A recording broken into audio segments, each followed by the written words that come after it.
Hello mga kagandang buhay! Dito po sa liblib ng mga kabundukan na amin pong pinuntahan ay nakita namin ang isang kagandahan na bukod tangi. Isang lawa po mga kagandang buhay. Dito po sa gitna ng kabundukan. At pakiramdam ko po ay ako'y reyna dito ng lawa. Tingnan niyo po, mayroon ditong baka. Ang Department of Agriculture malaki. Ito po kinukunan nila ng similya para po siguro pang iyan. Tapos, ang daming kambing nakita ninyo kanina. Dito banda, Alikabon! Napakagandang lawa po mga kagandang buhay. Grabe!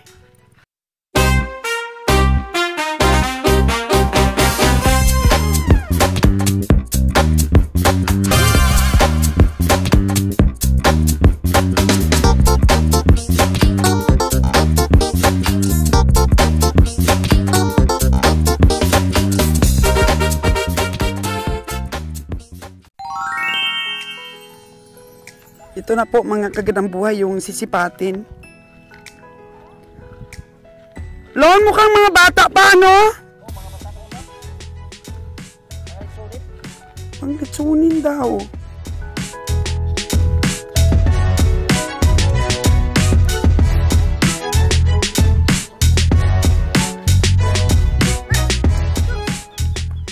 Andyan sila inom, no? Wow naman. Ay! May Brahman dun, oh. Ayun, malaki. Wow!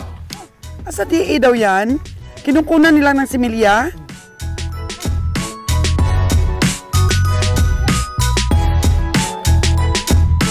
Oo.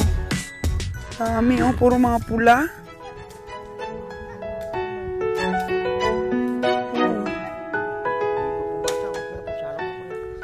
Pero ano siguro yan? Malalim siguro?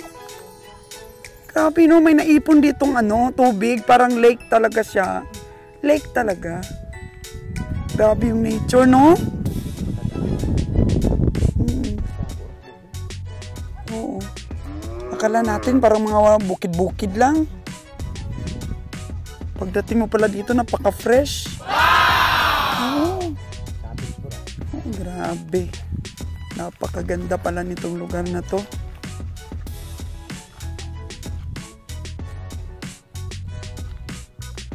Oh. Wala naman tayong masisipat lang, ang liliit. Ha? Sige, sige. Puro mga pula po, mga kagandang buhay yung mga baka nila. Pero ang babata pa.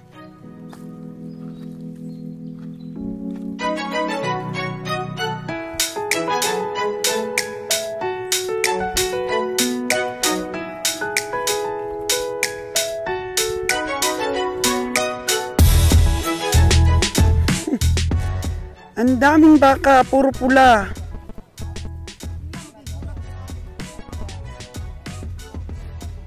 Tingnan natin kung saan ba dito ang ibebenta. Pero parang mga litsunin. Ang itsura po mga kagandang buhay.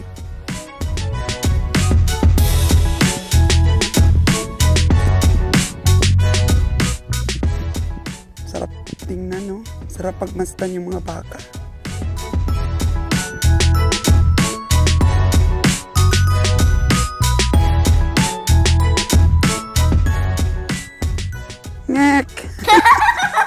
Hanap tayo ng tubig.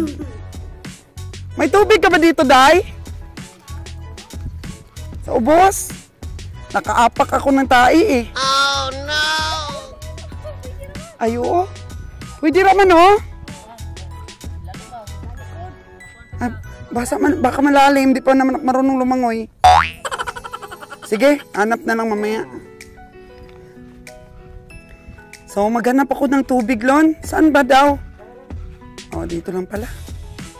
Oh, kasi pa nakaapak ako. Ang bihira. Ang baho pa naman. May mga karniro dyan, Gabi ang Roger. Grabe, yung parang sa ibang bansa lang tayo, Lon. Oo. Hala po mga kagandang buhay, napakagandang pagmastan yung mga kambing banda doon. Ito yata yung mga kambing na gustong ibenta sa atin.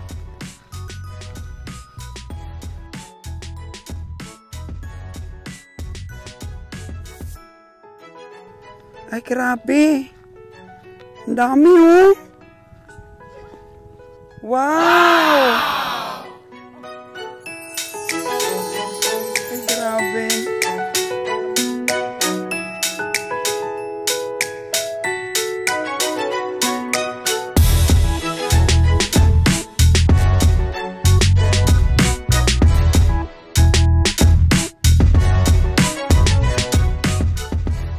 Grabe po, mamili na kayo ng kambing. Ang dami.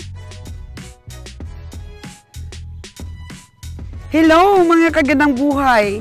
Dito po sa liblib ng mga kabundukan na amin pong pinuntahan ay nakita namin ang isang kagandahan na bukod tangi. Isang lawa po mga kagandang buhay. Dito po sa gitna ng kabundukan. At pakiramdam ko po ay ako'y reyna dito ng lawa. Tingnan niyo po, mayroon ditong baka. Ang Department of Agriculture malaki. Ito po kinukunan nila ng similya para po siguro pang iyan. Tapos, ang daming kambing nakita ninyo kanina. Dito banda, Alikabon. Napakagandang lawa po mga kagandang buhay. Grabe.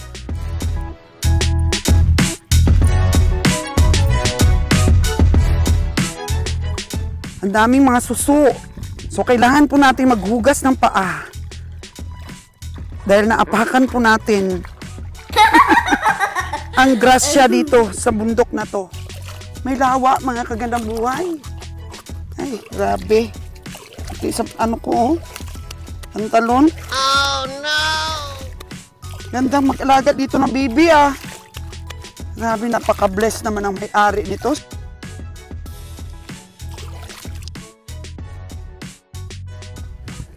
Ganito pala kaganda yung farm nila dito. Saan po natin mabuti ang ating paa. Po mga kagandang buhay. Di ko po sukat akalain na makakakita ako ng ganito. Ayun, ang laki ng baka na yun. So ganito talaga daw siya. Ang landscape po dito, ganito daw talaga. So, natural landscape. Tapos ang lawa, malinis. Malinis ang tubig, Bon. Wow! Tingnan mo, napakaganda. Hindi ko sukat akalain na akala namin mga bundok lang eh. Pero, tingnan mo, may nakatagong lawa dito. Ayun, si Kabing Roger. Oh, dito daw tayo daan. Lakto daw.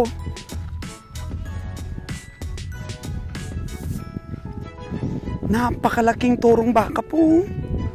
Dito po nilagay ng taga-DA.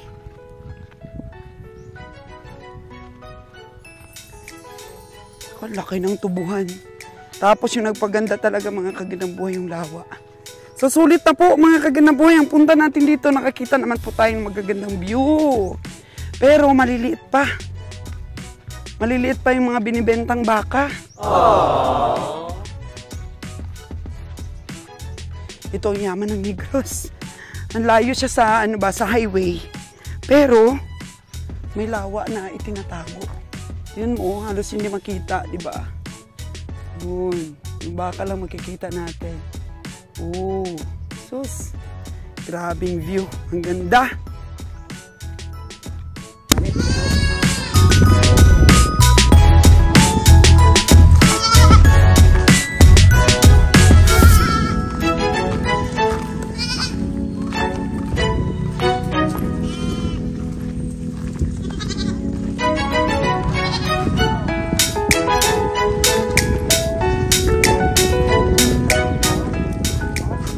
11 na mga lalaking kambing at saka 3 inahin na hindi na nanganganak.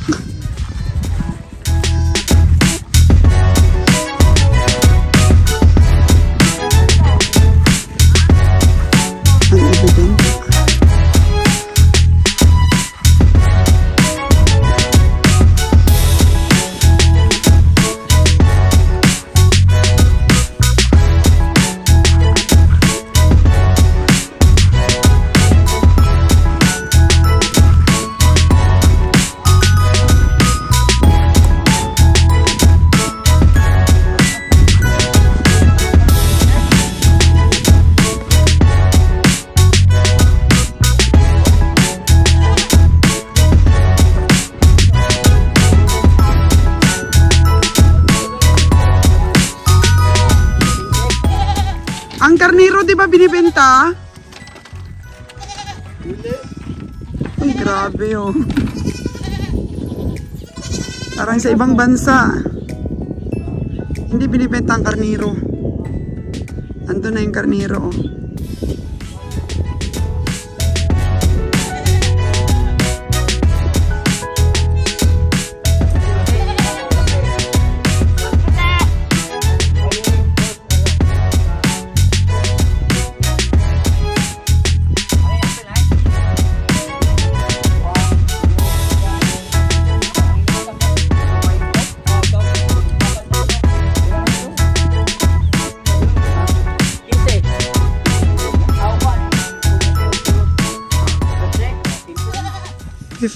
$15 piraso. Puro lalaki ang ibibenta. Mga babae iwan para ano, madaling dumami.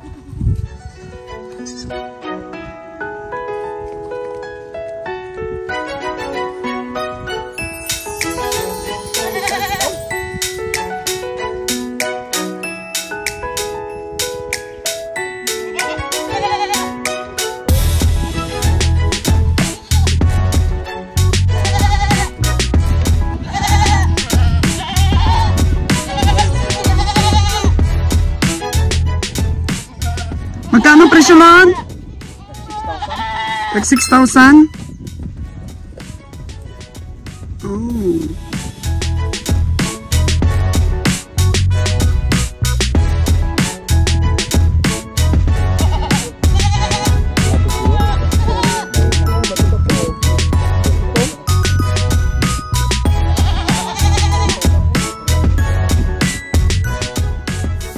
Tinatawaran po ni Nalo ng 4K. Puridas.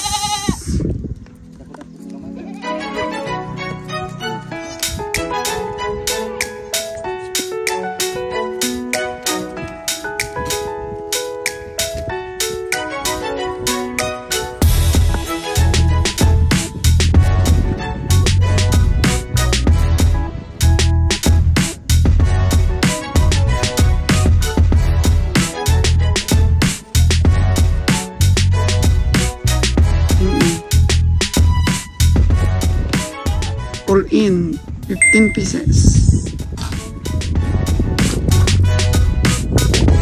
Karnero di binibenta.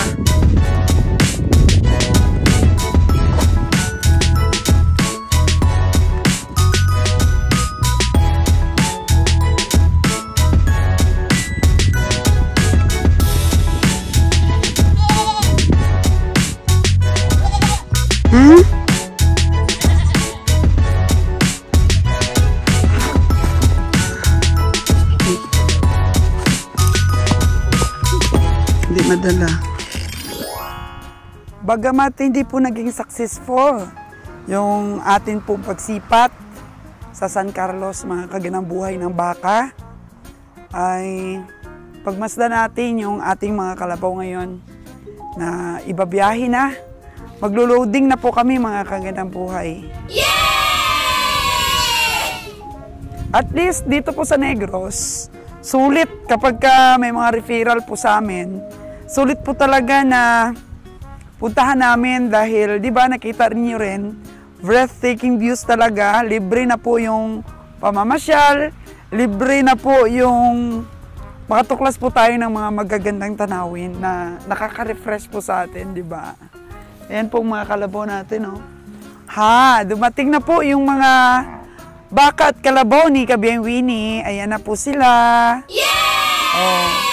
Medyo marami-rami po ang kalabaw at mga baka ni Winnie na bili sa bukid. Ayan na po. Kakarating lang nila. Ang oras po natin ay 3:00 ng hapon. So, mag-ano po kami? Maglo-loading po ngayon at pakakainin namin sa Bacolod po, mga kagandang buhay. Kung alanganin na po sa oras, tanungin natin yung ating mga kabiyahe, kung alanganin na ito sa oras, supposed to be dapat mga kaninang 10:00 ng umaga o mga 1:00 ng hapon, naka-loading na kami para makarating po kami na medyo maaga-aga pa sa Bacolod. Ayan, pero ito 3:00 na ng hapon. Dumating ang mga hayop ni Kabiang Winnie na kukumpleto sa atin pong ikakarga ngayon. Siguro magkakarga tayo mga 48 to 50. Pinakamababa kasing naming karga is 47. Pag medyo malaki-laki po talaga yung mga kalabaw. Hindi tayo nakasama kanina sa biyahe ni Danny dahil medyo sumakit po ang ulo natin ng maga-maga pa. Dahil siguro sa kulang din po sa tulog tayo, no, mga kaganang buhay. Medyo marami pong kalabaw ang ating dadalhin ngayon. Tingnan nyo po, nagre-relax yung kalabaw, mga kaganang buhay. Oh. Nagre-relax sila. Doon po pala sa Bacolod, dati hindi kami nagpapahinga. Pero ngayon nagpapahinga na kami doon dahil nga, di ba, naikwento ko po sa inyo na nakakuha tayo ng dalawang magkapatid na bagong miyembro ng team natin, si Lilan at saka si Castor po. So matagal yan po sila nagbabiyahe kay Sir Jimmer, kay Sir Jorcel. Di ba, sila yung mga pioneers talaga na nagbabiyahe ng mga hayop to Luzon. So ang ginagawa kasi daw nila para makarelax ang mga kalabaw at ang mga baka, nag-ano pa sila, stopover po sa Bacolod. From here to Gihulngan is mga, kasi ano lang dapat, hinay-hinay lang yung biyahe natin. Mga 5 hours talaga yung mga kagandang buhay bago tayo makarating doon sa Bacolod. So ginagawa natin, dati naglo-loading kami dito, mga alas 5 na kami umaalis, minsan gabi na nga. So sabi ko, medyo risky na umakyat kami sa Kanlaon kasi ang Kanlaon po, buwis-buhay po talaga. Yung mga kalsada po, paakit po yan ng bundok. Tapos wala pang mga railing sa gilid. So napakadelikado ko po kung tag-ulan. Kaya sabi naman ni Lilan at ni Castor, ang ginagawa nila Sir Jimmer is umaalis sila dito ng mga alas 10 ng umaga, tapos binababa pa nila yung mga hayop nila sa Bacolod. So ano ba yung advantage nun na minsan copycat din po tayo, mga kagandang buhay? Kasi matagal na nilang na-practice yun at medyo umuobra. Maganda po ang resulta. Bakit po, mga kagandang buhay? Kasi pagdating kasi namin sa katayan, minsan ubos na yung hayop ng mga taga-katay natin. Hindi pa nakapahinga ang ating mga hayop ay kinakatayan na nila. Kagaya niyan, pagdating ng ng truck, ay kinatayan po kaagad ng 17 na kalabaw. Agad, tsaka 8 na baka. Hindi pa yan nakapahinga ang ating mga hayop. Kaya ang naging strategy po ng kabila is pahingahin nila sa Bacolod kasi marami pong mga doon, mga vacant lot. Tapos maraming mga damo doon. Pinapakain nila yung mga kalabaw at saka mga baka. And then, halimbawa, dumating sila doon kung maaga, alas 10, 10, 11, 12, mga alas 3 sila dumadating doon sa Bacolod. Papakainin nila, tapos binabantayan po nila. Pumupunta, kasi 2 beses pa lang po nagawa ng team. Pumupunta doon si Nalon, tsaka si Winnie, si Roger, lahat ng mga tao para bantayan ang mga mga hayop natin. Kasi usually, pag Monday, wala po pamimili kung hindi po kami mapunta sa Bakong. So Monday tsaka Tuesday, bakante po yan. Kaya yun po dapat yung oras na naglo-loading kami every week. So ayun, di ba nakita niyo minsan nakawala, baili-baili pa yung ating mga kalabaw doon sa mga music, sa maskara. So yun po, mga kagandang buhay, nakakakain ang ating mga kalabaw at mga baka doon sa Bacolod, and then ibabiyahin nila gabi, tapos darating sila naglo-loading sila, naglo-loading pala sila, medyo pahapon na rin. Tapos, ayun, gabi sila nagbabiyahe papunta ng Katiklan, sumasakay po sila alas 2 ng hapon, papunta po ng Mindoro, or minsan alas 8 ng gabi. Depende po sa availability po ng maraming mga kasabay nila na tracking para po makatawid sila ng Mindoro. And then, Mindoro na po sila nagpapakain ng kanilang hayop. Dati, di ba, sa Katiklan tayo, wala namang pagkain po sa Katiklan. So, ang source po na marami talagang pagkain is Bacolod and Mindoro. Kaya doon sa Mindoro, marami din pong nagpapahinga doon ng hayop. Minsan po dapat talagang bantayan mo yung mga hayop mo. Kasi meron talagang nakakawala din ng mga hayop sa ibang mga ibang mga tracking. And then ang hirap kasi noon, dapat yung yung karga mo, halimbawa 20 na kalabaw, 28 na baka, kailangan po talaga yun talaga yung karga mo sa truck mo. Kasi kung may mawalan at maghanapan, titingnan po ng mga otoridad yung yung karga mo, mga hayop doon. Kaya minsan nagkakagulo kasi minsan may nawalan doon ng kalabaw sa Mindoro. Chinek up lahat yung truck na nandun, baka nandun yung nawala. Di ba may alaga din yung mga taga Mindoro.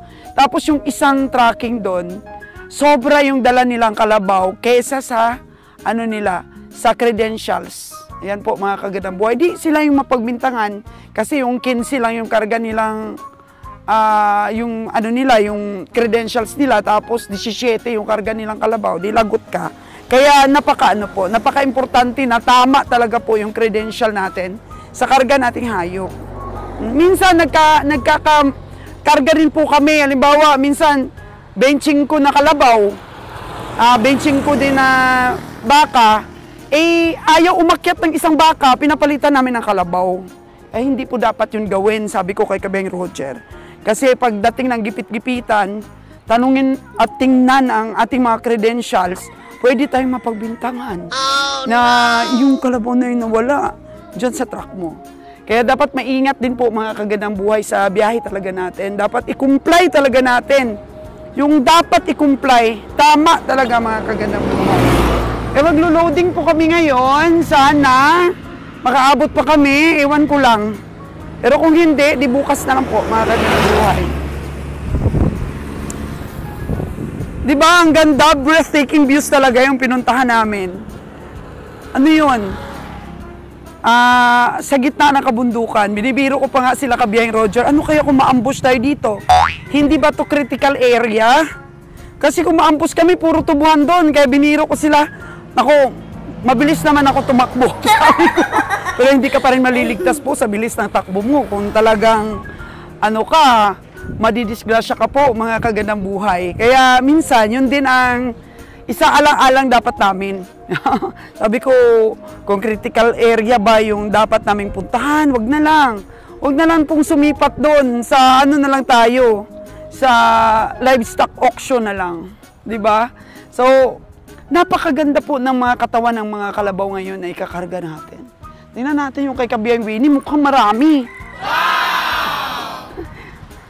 Awit tayo.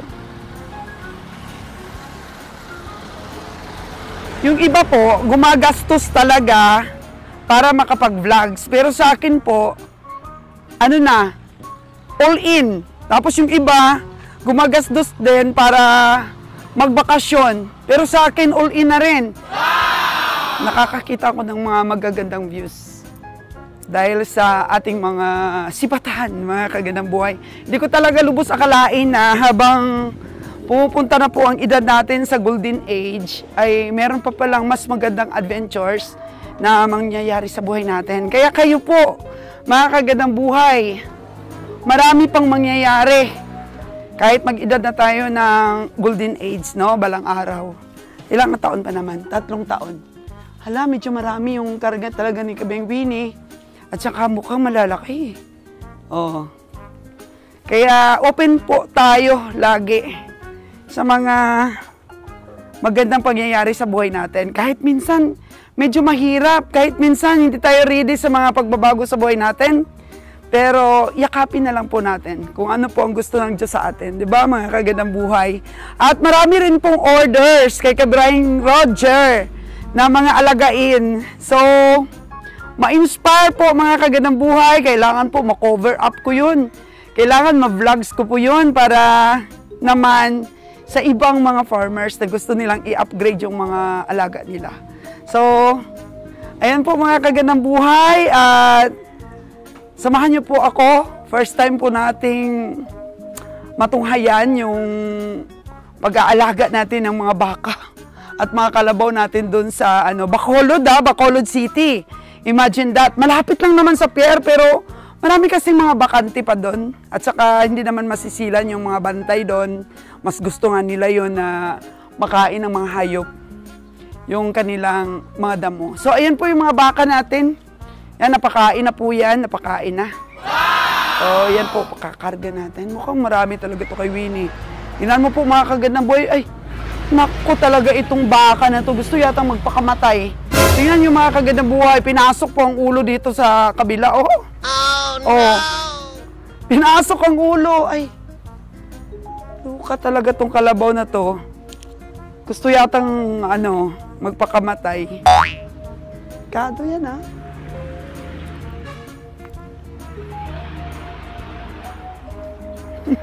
Thank you so much mga kagandang buhay, ha? Sa lagi niyo pong pagsuporta sa Solos Gandang Buhay. Hanggang sa taas pala, oh.